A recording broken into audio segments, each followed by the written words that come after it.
नमस्कार दोस्तों, define stop loss में आपका बहुत बहुत स्वागत है। दोस्तों, जैसे हम सबको पता ही है कि राघव चड्ढा जी को मतलब राज्यसभा से उनके जो मंत्री पद से उन्हें छीन लिया गया है।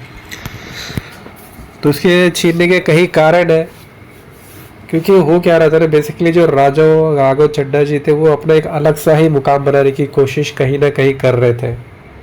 क्योंकि बेसिकली आप उनके जो रील्स भी देखोगे तो ही वॉज बिकमिंग वेरी मतलब सोशल मीडिया में बहुत ही एक्टिव हो रहे थे। उनके जो यूथ के बीच में उनका एक अलग सा ही पहचान बन रहा था।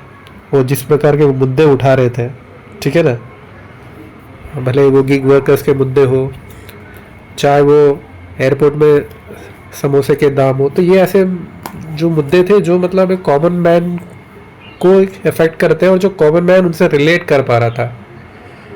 बट इससे कोई पार्टी को कोई फ़ायदा नहीं हो रहा था, ठीक है ना। तो कहीं ना कहीं पार्टी का ये कहना है कि भैया आप जो वक्त दिया गया है तो उसमें आपको जो मेन मुद्दे बात करना चाहिए जो आम आदमी पार्टी के हो गए। जैसे आम आदमी पार्टी का जो गुजरात में जो आम आदमी पार्टी के जो वर्कर्स के ऊपर अटैक किया गया था, आप उसके ऊपर बात कर सकते थे। और जो भी ऐसे बातें जो नेशनल इंटरेस्ट है ना, जो नेशनल इंटरेस्ट उस पर बात करने, जो आप ऐसे बातें कर रहे थे, समोसे के बारे में बातें कर रहे थे, तो कहीं ना कहीं शायद पार्टी को ये लगा कि राघव चड्ढा जी अपने एक अलग सा मुकाम बनाने की कोशिश कर रहे हैं और कहीं ना कहीं वो पार्टी छोड़ के कहीं चले जाए, शायद उनको भी ये भी संदेह था। तो इसके चलते हुए उनको मतलब पार्टी ने रिमूव कर दिया और उसकी जगह लवली प्रोफेशनल यूनिवर्सिटी के जो चेयरमैन है उनको वहाँ पे स्थापित किया गया।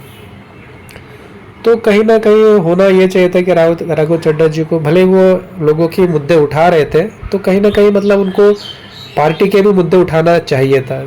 जैसे कि मतलब जब अरविंद केजरीवाल जी जेल गए थे, फिर जब वो रिहा होकर वापस आए, तो उनको कुछ ना कुछ अपने कमेंट्स, खुशी, नाराज़गी, कुछ ना कुछ जाहिर करना था। वो पार्टी के जो टॉपिक्स में एकदम शांत नज़र आए, उन्होंने कुछ नहीं बोला, ना अच्छा बोला ना बुरा बोला।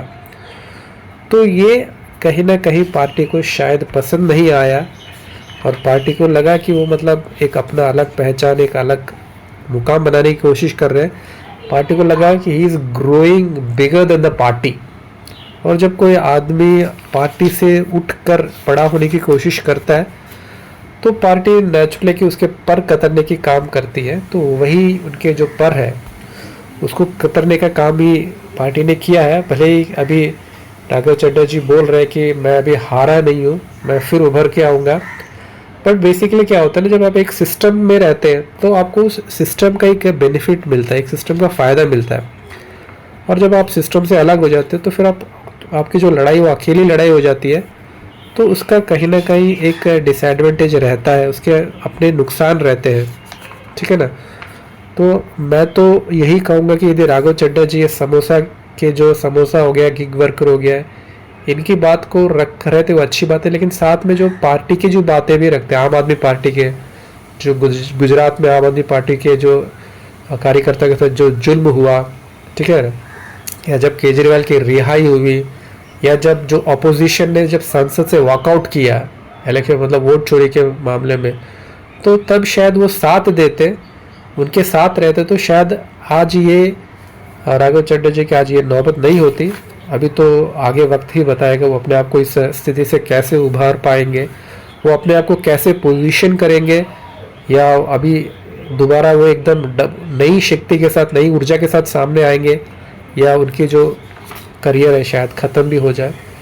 तो ये तो आने वाला वक्त ही बताएगा। तो we all the best for Raghav Chadha ji, और देखते आने वाला तो बता ही देगा क्या हो रहा है, कैसे हो रहा है। तो बहुत बहुत